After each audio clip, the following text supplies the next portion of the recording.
Good evening, everybody. It's Duke here. Going on the module 2 discussion for this week. So, discuss your vision and views of ethics differ or similar to those discussed in the text. I think I kind of see a lot of them pretty similar, but I'm gonna kind of change it up a little bit. I'm focus on the ones that I don't necessarily um, where I differ as far as my views go. And I think that one starts off on the page 45, that ethical matrix. There's more of a square with different blocks. I think that should be more of a line in a sense and spectrum, and then divide it up. And depending on the person, they would be able to calibrate themselves within that spectrum or a different perspective, as far as where they think that they lie in. Um, being ethical behavior being the furthest one off to the right, because being the hardest one to attain. Maybe it's just a pessimist in me that thinks it that way. So, um, discuss how you. Second question: discuss how you view ethics have changed over time. Please discuss both points in time where your views ethics changed, and how they changed, and what you believe is ethical perspective to be now.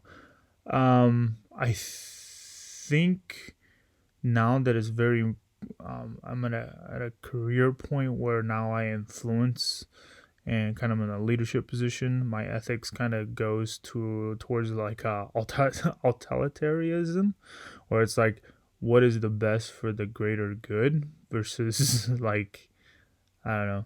That has just kind of been my mentality for the longest time.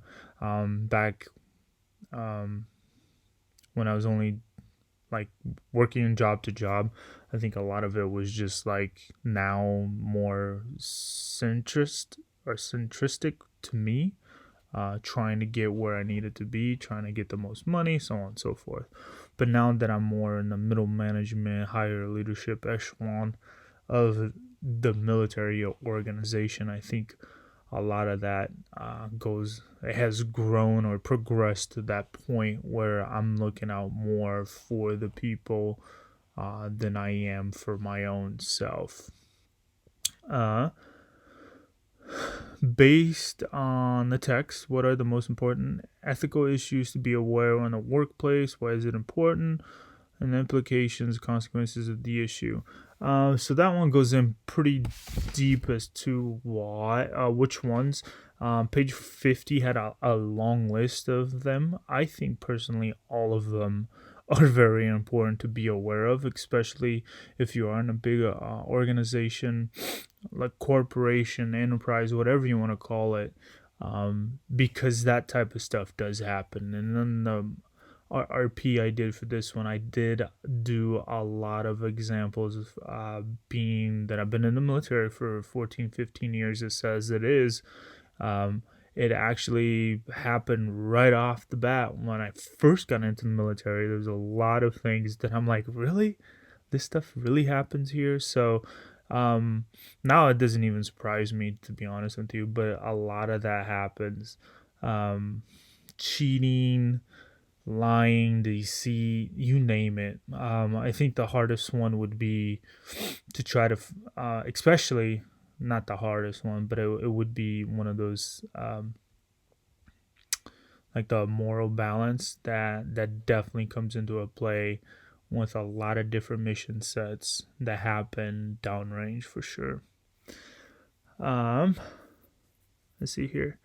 Based on the reading in your case study, what ethical issues do you see present in a case we're also discussing the text? Be clear, specific.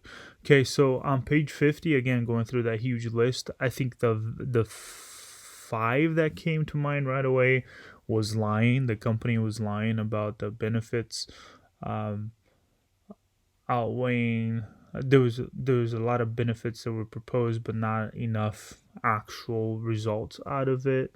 There were a lot of hiding of information of what that pharmaceutical was doing. Personal decadence. They were going to other places trying to make a case for them to saying, hey, invest in our company. This is the next best thing as far as painkillers go.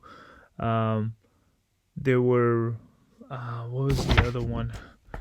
There was moral balance in there as well, where they're like, well, we're doing this because it's going to help the most people out there. And then the last one, yeah, where's that stupid rule violations? I think a lot of that too happened where they were trying to, skew their stats and whatnot, so they would get where they needed to be for the company. So, and then the last question, applying the text and how might ethical issues be addressed in such a complex case. So this is a multi-level echelon or hierarchy of things, just like in the military. So there would have to be some type of like for the military, there's a IG, inspector general. They're basically the guys that review all the rules, and if you're making any type of things outside of that, they go in and revise your whole program in a sense. So on page 60, the book mentions the human performance improvement teams, and there were 4 categories of them, but I think the best ones would have been like the analyst or the change manager, where they're looking at the entire company, the whole operation of things, and then they're coming back to either the CEO or some overseeing organization that says, hey, this is exactly what we found, here's how they would fix it, and then this is how we're gonna you reevaluate and make sure that they're actually complying to our they're complying to the changes that needed to be done. So anyways, that's all I got, guys. I know it's a little long, but that's what happens when it's 10:13 at night. I started getting a little too mouthy, and yeah, anyways, I'll be quiet now. You guys have a good night.